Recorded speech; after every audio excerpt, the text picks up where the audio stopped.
आप सभी को नमो बुद्धाय, जय भीम, जय भारत।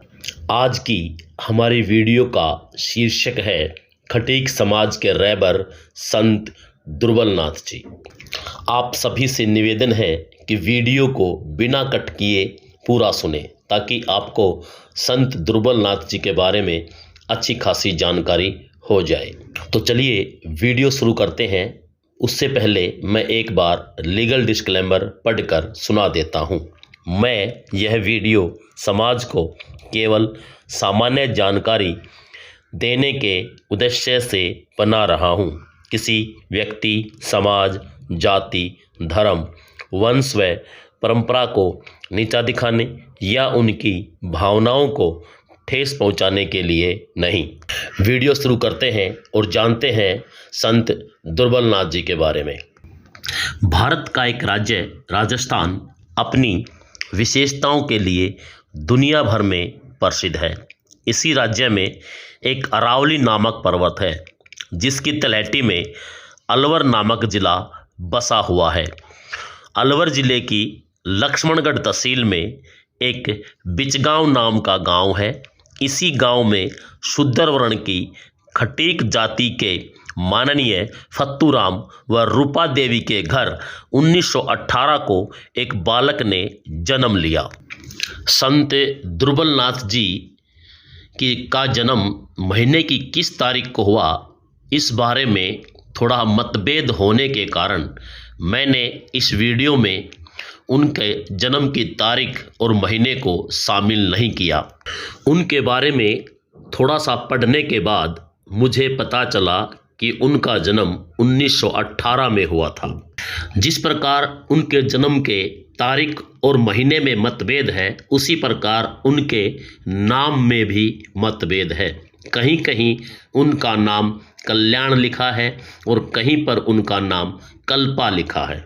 मैंने अपनी वीडियो में उनके बचपन का नाम कल्पा ही लिया है क्योंकि उस समय के दौरान कल्पा नाम मुझे ठीक लगा।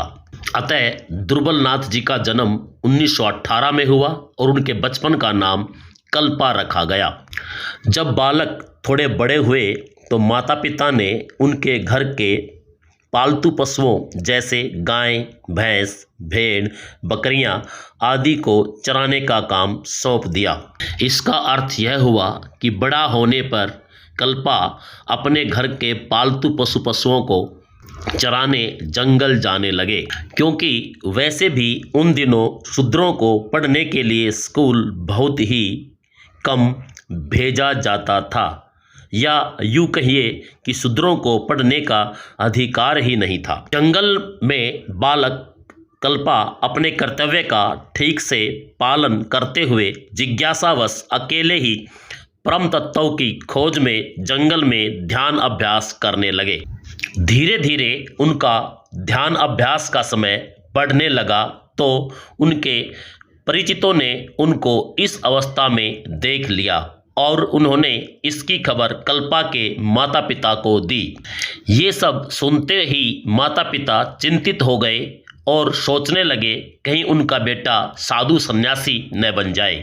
माता पिता ने बहुत बार कल्पा को ये सब न करने को कहा, लेकिन कल्पा को जब भी मौका मिलता वे जंगल में ध्यान अवस्था में बैठ जाते।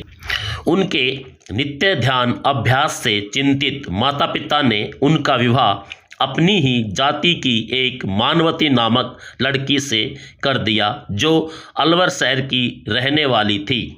अब कल्पा एक बेहतर गृहस्थ जीवन जीने लगे और अपने दायित्व का ठीक से निर्वाह करने लगे। मगर गृहस्थ जीवन जीते हुए भी कल्पा ने अपने ध्यान अभ्यास को लगातार चालू रखा।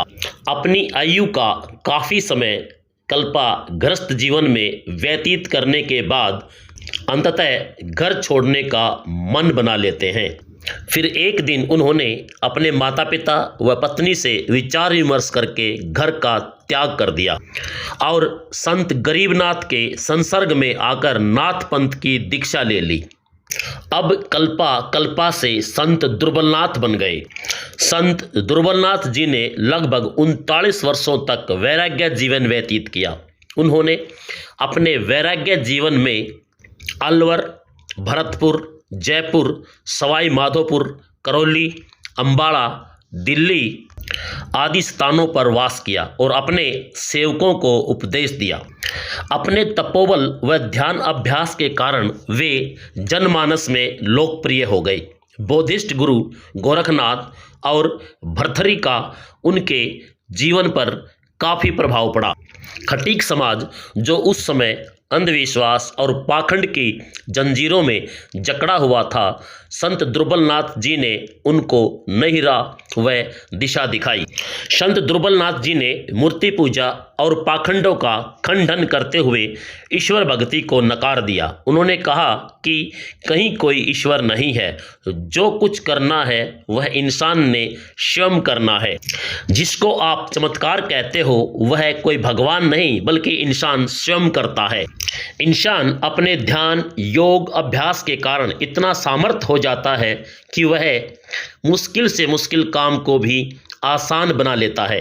संत दुर्बलनाथ जी ने धार्मिक पाखंडवाद पर करारी चोट करते हुए अखंडी पंथ की स्थापना की। उनकी शिक्षाओं से खटीक समाज में नई जागृति आई। उन्होंने श्यामदा, थली, जमुआ, रामगढ़, पांदीकुई आदि अनेक स्थानों पर आश्रमों का निर्माण करवाया। शूद्र वर्ण में जन्म लेने के कारण इनके साथ भी वही हुआ जो शूद्र वर्ण के अन्य संतों महापुरुषों के साथ हुआ। या तो उनका इतिहास मिटा दिया गया या फिर उनके इतिहास में बहुत बड़ा घालमेल कर दिया गया। जिस मूर्ति पूजा, अंधविश्वास, भारी आडंबर, पाखंड का संत दुर्बलनाथ जी ने खंडन किया था, कुछ लोगों ने इनके साथ चमत्कारिक किस्से जोड़कर जनमानस को बरगला दिया ताकि जनमानस तक इनकी शिक्षाएं पहुंच न पाएं। वैसे एक पुस्तक है अनुभव आत्म प्रकाश। उस पुस्तक में इनकी समस्त वाणियों को छापा गया है जो हजारों की संख्या में है। संत दुर्बलनाथ जी ने मानव जाति के कल्याण के लिए अपने जीवन को समर्पित कर दिया। संत दुर्बलनाथ जी खटीक समाज के कुलगुरु के रूप में प्रसिद्ध हुए।